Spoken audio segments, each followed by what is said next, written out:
జనగామ జిల్లా కేంద్రంలోని ప్రెస్టన్ కళాశాల భూములకు సంబంధించి తనపై వస్తున్న ఆరోపణలు అవాస్తవమని శాన్ మారియా విద్యా సంస్థల చైర్మన్ జగన్మోహన్ రెడ్డి తెలిపారు. ఈ సందర్భంగా జిల్లా కేంద్రంలోని ఓ ప్రైవేటు ఫంక్షన్ హాల్లో మీడియా సమావేశం నిర్వహించి వివరాలు వెల్లడించారు. కాగా కొంతమంది కావాలని తనపై అసత్య ఆరోపణలు చేస్తున్నారని సమావేశంలో క్రిస్టియన్ సోదరులు పలువురు ఉన్నారు. రాజ్ కుమార్ రాడ్రిక్స్ అతను మీడియాలో బాగా దుట్టంగా వెళ్ళిపోతాడు, చేస్తాడు.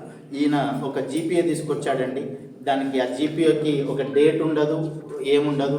ప్లస్ ఆ ఇచ్చిన వాళ్ళకి ఆ కంపెనీకి ఎస్టీబీసీ అని కంపెనీ ఉన్నది, ఆ కంపెనీకి ఒక రిజిస్ట్రేషన్ నెంబర్ లేదు. సో ఇది అండి ఆయన జీపీఏ. ఈ జీపీఏ ద్వారా ఇదే ఎఫ్ఐఆర్ బుక్ చేస్తాడు. ఎవరి మీద బుక్ చేస్తాడు? వీళ్ళు నిన్న వచ్చిన మాట్లాడే వ్యక్తులు ప్రవీణ్ అండ్ జేమ్స్ మీద ఎఫ్ఐఆర్ బుక్ చేస్తాడు. ఎవరు బుక్ చేస్తాడు? రాజ్ కుమార్ రాడ్రిక్స్. ఏది సీఎం లెవెల్ దాకా మెయిల్స్ పెట్టాడు. ఇక్కడ అన్నీ కూడా CC2గా అన్నీ ఉన్నాయి. ఇక్కడ అన్నీ కూడా, కాకపోతే ఒక కంటెంప్ట్ ఉన్నది తెలియదు. ఆ కంటెంప్ట్ కూడా ఇవాళ తీర్పు మంచిగా ఇవ్వడం జరిగింది. రెండోది, బక్క ప్రవీణ్ అన్నట్టు ఆయన మేము సేల్ చేసిన ప్రతి ట్రాన్సాక్షన్లో ఆయన ఒక విట్నెస్గా ఉండిపోయాడు. డాక్యుమెంట్స్లో 89 ఇది స్కూల్ ప్రాపర్టీ అంటున్నాడు, 89 ఇది అన్నగ్రంథాలు చేస్తున్నాడు అంటున్నాడు.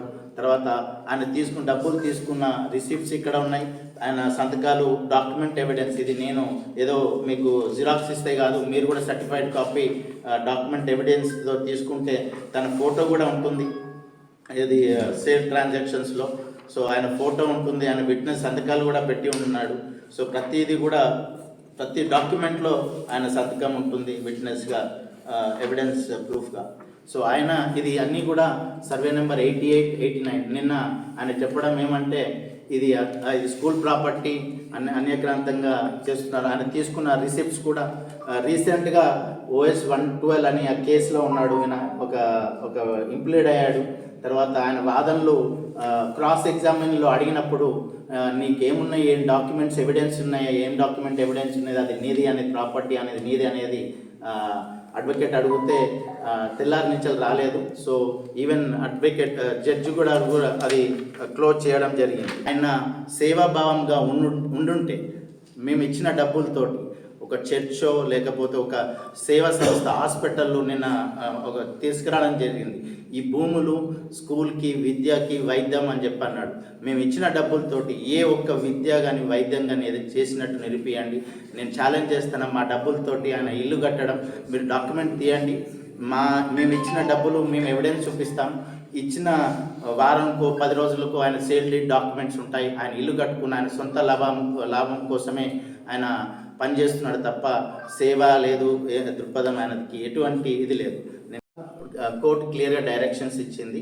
మీరు ఏవైతే అమ్మినాయో ఆ ప్రాపర్టీస్ కూడా ఈ ఫస్ట్ PABC కొత్త బాడీ వాళ్ళకు కూడా తీసుకొని పోయి వాళ్ళని రాటిఫై చేసుకోమని చెప్పడం జరిగింది. సో కాబట్టి భూములు కూడా మేము ఈ గతంలో 2012 నుంచి వెళ్ళి అందరికీ సేల్ చేసడం జరిగింది. ఈ documents valid documents and this is the valid అదేంటి CS 124 ఆర్డర్ అండి. ఇది ఫైనల్ ఆర్డరు. ఇంకా చిన్న ఆర్డర్స్ కూడా అవన్నీ కూడా మేము గెలవడం జరిగినాయి. ఎక్కడ కూడా అన్యక్రాంతంగా తీసుకోలేదు. అన్నీ కూడా పేమెంట్ ద్వారా అన్ని అఫీషియల్ పేమెంట్స్ ఉన్నాయి. వాళ్ళ కంపెనీకి పేమెంట్స్ ట్రాన్స్ఫర్ చేసిన బ్యాంక్ ట్రాన్సాక్షన్స్ కూడా అన్నీ కూడా వ్యాలిడ్గా ఉన్నాయి. సో ఈ ప్రాపర్టీస్ అనేటివి ఎక్కడ కూడా మిస్యూజ్ చేయలేదు, ఎక్కడ కూడా అన్యక్రాంతం చేయలేదు. విషయం ఏంటంటే ఇండివిజువల్ మెంబర్స్ గురించి చెప్పడం జరుగుతుందండి.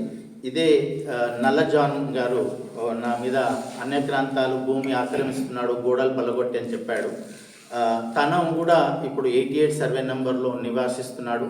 తను కూడా 2001లో ఏదైతే PABC కంపెనీ క్రిస్టియన్ వెల్ఫేర్ సొసైటీకి ఇచ్చిందో మరి అన్యక్రాంతాలు చేస్తున్నట్టయితే తను కూడా అన్యక్రాంతం చేసినట్టే. మీ అందరికీ జనగాం ప్రజలందరికీ మీ ద్వారా ప్రింట్ మీడియా, ఎలక్ట్రానిక్ మీడియా ద్వారా నేను తెలియజేయలేదు ఏంటంటే క్రిస్టియన్ జాగలు ఒక ఇండివిజువల్, ఒక కంపెనీ అండి. ఆ కంపెనీ ద్వారా జనాలందరూ కూడా విక్రయించడం జరిగింది. Thank you.